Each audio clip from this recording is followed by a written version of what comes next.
नमस्कार, मैं हूं मनोज सिंह और आप देख रहे हैं Vikramshila academy Lucknow YouTube channel.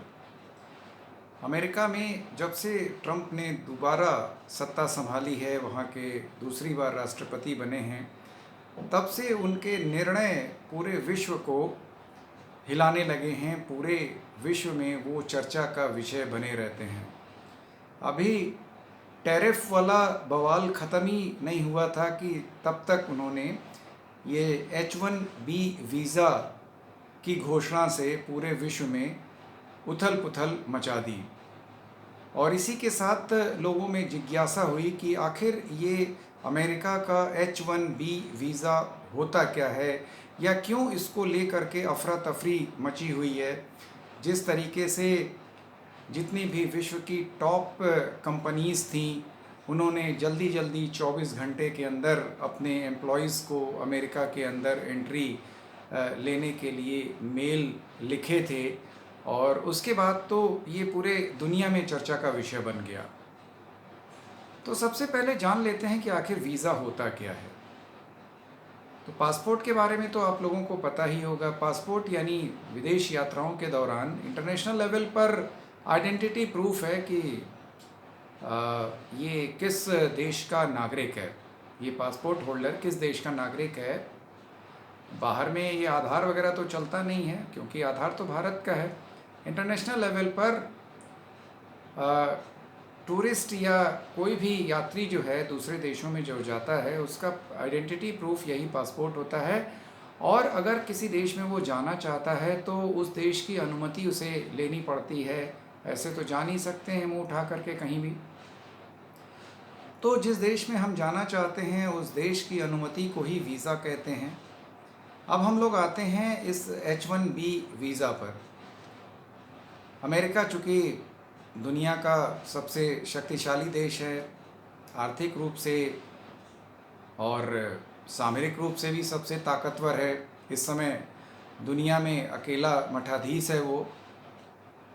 और वहाँ पर हर आदमी जाना चाहता है, क्योंकि उसको अपॉर्चुनिटीज़ अमेरिका में ज़्यादा दिखती हैं। वहाँ की अर्थव्यवस्था बहुत अच्छी है। तो ये जो H1B वीज़ा है, वो वहाँ के अमेरिकी प्रशासन ने ये वीज़ा की एक टाइप बना रखी है।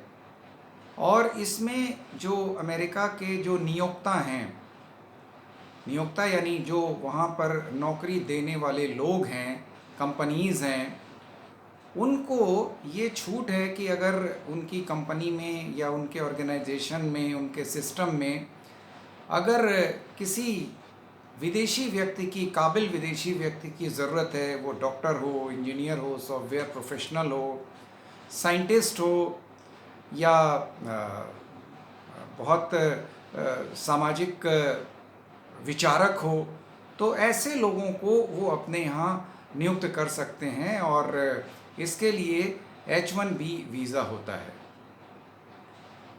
अगर नियोक्ता किसी दूसरे देश के लोगों को अगर बुलाना चाहता है नियुक्ति पत्र दे करके H1B वीज़ा के द्वारा, वो अपने यहाँ अमेरिका में बुला सकता है, और उसके योग्यता का, उसके अनुभव का लाभ अमेरिकी कंपनी को मिल पाएगा। और अमेरिकी कंपनी को मिलेगा तो अमेरिका को भी उससे फ़ायदा होगा। अब ये जो H1B वीज़ा है, पूरे देश के, पूरे विश्व के सभी नागरिकों ने होड़ मचा करके लिया। और इसमें सबसे ज़्यादा जो संख्या है वो भारतीय लोगों की है, भारतीय प्रोफेशनल्स की है, जिसमें साइंटिस्ट हैं, रिसर्चर हैं, सॉफ्टवेयर प्रोफेशनल्स हैं, समाज विज्ञानी हैं। तो इनको H1B वीज़ा मिला। यानी अगर देखा जाए तो H1B वीज़ा हासिल करने वालों की सबसे बड़ी तादाद जो है वो भारतीयों की है।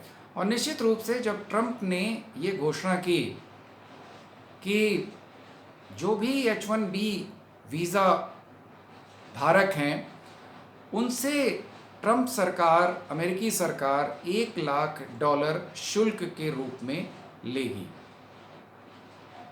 अगर उसको भारतीय रुपयों में परिवर्तित किया जाए तो 88 लाख रुपए की रकम ये करीब पड़ेगी शुल्क के रूप में H1B वीज़ा जिनके पास है उनके लिए। क्योंकि जब ट्रंप ने ये घोषणा की थी तो इसकी लीगैलिटी या इसको प्रॉपर डिस्क्राइब नहीं किया गया था कि जो पुराने H1B वीज़ा होल्डर्स हैं उनको भी ये पैसा देना पड़ेगा, शुल्क देना पड़ेगा, या प्रति वर्ष 88 लाख या 1 लाख डॉलर का शुल्क देना पड़ेगा। और अफरा तफरी मच गई। इवन अमेरिकी कंपनियों में या जो अमेरिकी जो नियोक्ता हैं जिन्होंने H1B वीज़ा पूरे विश्व के लोगों को दे रखा था, उनमें भी अफरा तफरी मच गई। और इन कंपनियों ने जल्दी जल्दी मेल भेज करके कहा कि भाई जो अमेरिका के बाहर हैं वो जल्दी जल्दी विदिन 24 आवर वो अमेरिका आ जाएं, नहीं तो इतनी मोटी रकम चुकाना मुश्किल हो जाएगा।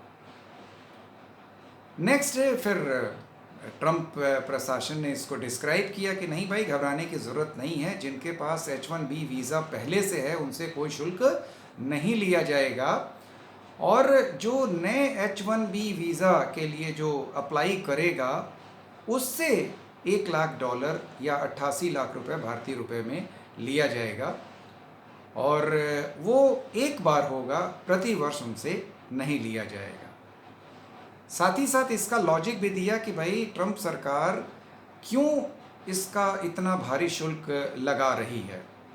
दरअसल ट्रंप सरकार की मंशा है कि जो अमेरिकी नियोक्ता हैं वो अमेरिकी युवाओं को ही या अमेरिकी लोगों को ही अपनी कंपनीज़ में ट्रेंड करें और अपनी आवश्यकता के अनुरूप उनको मोल्ड करके अपने काम में लाएं, जिससे कि अमेरिका के लोगों को रोज़गार मिल सके। जो अमेरिका में जो भीड़ हो गई है विदेशी नागरिकों की और वो अमेरिकी लोगों के रोज़गार के हक़ पर एक प्रकार से डाका डाल रहे हैं, तो उसमें कमी आएगी अगर इतना भारी भरकम शुल्क लगा दिया जाएगा H1B वीज़ा के रूप में। तो ये था पूरा प्रकरण। आपके इस मुद्दे पर क्या विचार हैं ज़रूर कमेंट बॉक्स में लिखिएगा। आपसे अनुरोध है कि Vikramshila academy Lucknow YouTube channel को अधिक से अधिक सब्सक्राइब करें, लाइक करें और शेयर करें। आज बस इतना ही। नमस्कार, जय हिंद, जय भारत।